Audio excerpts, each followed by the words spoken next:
దేశవ్యాప్తంగా కొంతమంది బాగా విపరీతంగా ప్రచారం చేస్తూ మన రాష్ట్రంలో గూడా చాలా దురదృష్టవశాత్తు ఒక అంశం ఏంటంటే ఖచ్చితంగా విశాఖ ఉక్కు అనేది ఆంధ్రుల హక్కు అనే ఒక నినాదం ఏదైతే ఉందో అంటే ఆంధ్ర ప్రజలకు సంబంధించినటువంటి ఒక సెంటిమెంట్ లాగా ఉంది.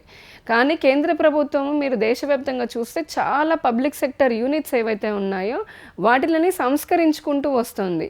ఇప్పుడు మన ఇల్లే ఉంది, ఆ ఇంటిని సర్దకుండా నా ఇల్లు బాగుంది కదా అని క్లీన్ చేసుకోకుండా లేదంటే సర్దుకుంటూ పాత పడిపోయిన వస్తువుని తీస్తూ దాన్ని కొంచెం మోడిఫికేషన్ చేయకుండా ఎలా అయితే బతకలేము ఉండలేము, అలానే ప్రభుత్వ రంగ సంస్థలు ఏవైతే ఉన్నాయో మనందరికీ పైకి కనిపించేది ఇవన్నీ కూడా లాభాల్లో ఉన్నాయని. కాకపోతే వాటిలోకి ఉన్నటువంటి అంతర్గతంగా కొన్ని సమస్యలు ఉన్నాయి, ఇబ్బందులు ఉన్నాయి. వాటన్నిటిని తీర్చడం కోసం వాటి ఉత్పాదన మరింత ప్రొడక్టివిటీ మరింత పెరగడం కోసం అని చెప్పని ఎన్నో రిఫార్మ్స్ తీసుకొని వచ్చింది.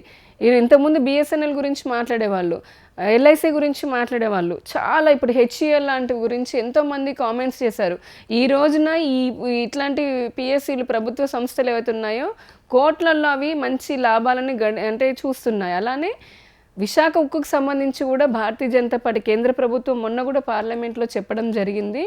ఖచ్చితంగా ఇది ఇంటర్నల్ ఇష్యూ లాగా దాన్ని రిజాల్వ్ చేస్తాము.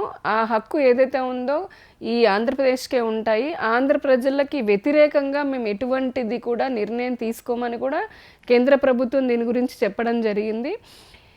బీజేపీ భారతీయ జనతా పార్టీ ఇప్పటివరకు చేసిన వాటిల్లో ఏ విధంగా అయితే ఆ పిఎస్యులు లాభాల బాట పడ్డాయో విశాఖ స్టీల్ కూడా ఇప్పటికీ అది చాలా నష్టాలు ఇదివరకు చవి చూస్తూనే ఉంది. దానికి సంబంధించి ల్యాండ్కి ఇష్యూస్ చాలా ఉన్నాయి.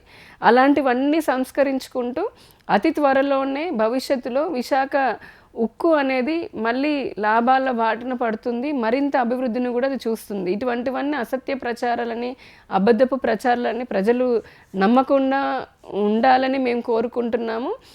నిజమేంటో ఏ విధంగా దాని అభివృద్ధిని చెందబోతుందో కూడా త్వరలోనే ప్రజలందరూ గమనిస్తారు.